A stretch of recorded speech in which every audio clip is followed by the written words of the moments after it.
হরে কৃষ্ণ, রাধে রাধে। লীলাগোপোষণা পরিবারে আপনাদের সকলকে জানাই সুস্বাগত। সকল সাধুগুরু বৈষ্ণব চরণে আমার সশ্রদ্ধ প্রণতি। আগামীকাল 4ঠা শ্রাবণ, এই শ্রাবণ মাসের প্রথম সোমবার 21শে জুলাই 2025 সোমবার কামিকা একাদশী ব্রত। এই কামিকা একাদশী ব্রতের ব্রত মাহাত্ম্য কথা আমি পাঠ করব।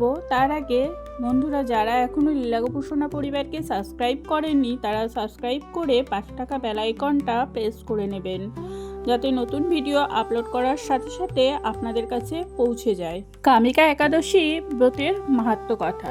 শ্রাবণ কৃষ্ণপক্ষিয়া কামিকা একাদশীর ব্রত ব্রহ্মবৈবর্ত পুরাণে যুধিষ্ঠির শ্রীকৃষ্ণ সংবাদে বলা হয়েছে। যুধিষ্ঠির মহারাজ শ্রীকৃষ্ণকে বললেন, হে গোবিন্দ, হে বাসুদেব, শ্রাবণ মাসের কৃষ্ণপক্ষের একাদশীর নাম এবং মাহাত্ম্য সবিস্তারে আমার কাছে বর্ণনা করুন। তা শুনতে আমি অত্যন্ত কৌতূহলী।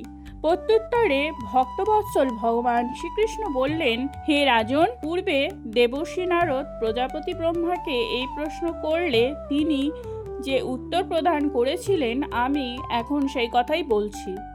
আপনি মনোযোগ সহকারে তা শ্রবণ করুন।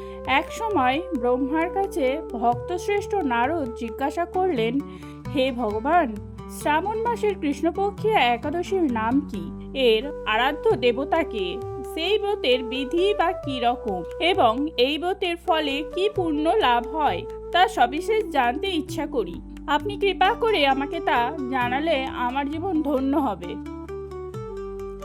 শ্রী নারদের কথা শুনে ব্রহ্মা অত্যন্ত সন্তুষ্ট হলেন। তিনি বললেন, হে বৎস, জগৎ জীবনের মঙ্গলের জন্য আমি তোমার প্রশ্নের যথাযথ উত্তর দিচ্ছি, তুমি তা শ্রবণ করো। শ্রাবণ মাসের কৃষ্ণপক্ষিয়া একাদশী কামিকা নামে জগতে প্রসিদ্ধা। এই একাদশীর মাহাত্ম্য শ্রবণে বাজপেয় যজ্ঞের ফল লাভ হয়। ভগবান শ্রীহরির পূজা অর্চনা অপরিমিত পুণ্য ফল প্রদান করে। গঙ্গা, গোদাবরী, কাশী, নৈমিষারণ্য, পুষ্কর ইত্যাদি তীর্থ দর্শনের সমস্ত ফল একমাত্র কৃষ্ণ পূজার মাধ্যমে কোটি গুণ লাভ করা যায়। সাগর ও অরণ্যযুক্ত পৃথিবী দানের ফল, দুগ্ধবতী গাভী দানের ফল অনায়াসে এই ব্রত পালনে লাভ হয়। যারা পাপ পুণ্য সাগরে নিমগ্ন, এই ব্রতই তাদের উদ্ধারের একমাত্র সহজ উপায়। এই রকম পবিত্র পাপনাশক শ্রেষ্ঠ ব্রত আর জগতে নেই। শ্রীহরি স্বয়ং এই মাহাত্ম্য কীর্তন করেছেন। রাত্রি জাগরণ করে যারা এই ব্রত পালন করেন তারা কখনো দুঃখ দুর্দশাগ্রস্ত হন না। এই ব্রত পালনকারী কখনো নিম্নজনী প্রাপ্ত হন না। কেশবপ্রিয়া তুলসী পত্রে যিনি শ্রীহরির পূজা করেন, পদ্মপাতায় জলের মতো তিনি পাপে নির্লিপ্ত থাকেন।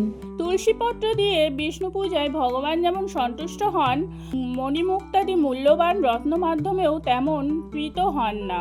যিনি কেশবকে তুলসী মঞ্জুরি দিয়ে পূজা করেন তার জন্মার্জিত সমস্ত পাপ ক্ষয় হয়ে যায়।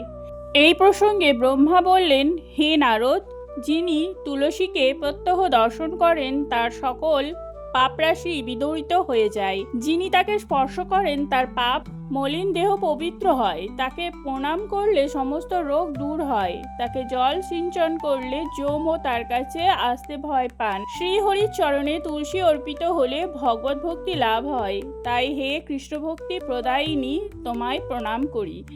যে ব্যক্তি হরিবাসরে ভগবানের সামনে দীপদান করেন, চিত্রগুপ্তও তার পুণ্যের সংখ্যা হিসাব করতে পারে না। তার পিতৃপুরুষেরাও পরম তৃপ্তি লাভ করেন। শ্রীকৃষ্ণ বললেন, হে রাজন, আমি আপনার কাছে সর্ব পাপহারিণী কামিকা একাদশীর মাহাত্ম্য বর্ণনা করলাম। অতএব যিনি ব্রহ্মা হত্যা, ভ্রূণ হত্যা, পাপ বিনাশিনী, মহাপুণ্য ফলদায়ী এই ব্রত পালন করবেন ও এই মাহাত্ম্য শ্রদ্ধা সহকারে পাঠ অথবা শ্রবণ করবেন, তিনি সর্বপাপ থেকে মুক্ত হয়ে বিষ্ণুলোকে গমন করবেন। কামিকা একাদশী ব্রতের পরদিন পালনের সময়সূচি। পশ্চিমবঙ্গের সময় অনুযায়ী কামিকা একাদশী ব্রতের পরদিন পালনের সময় অর্থাৎ 22শে জুলাই মঙ্গলবার সকাল 5:03 থেকে সকাল 7:07 পর্যন্ত। বাংলাদেশের সময় সকাল 5:29 থেকে সকাল 7:37 পর্যন্ত।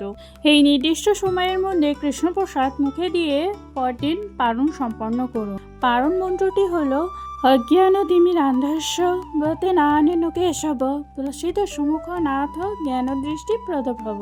হরে কৃষ্ণ, রাধে রাধে।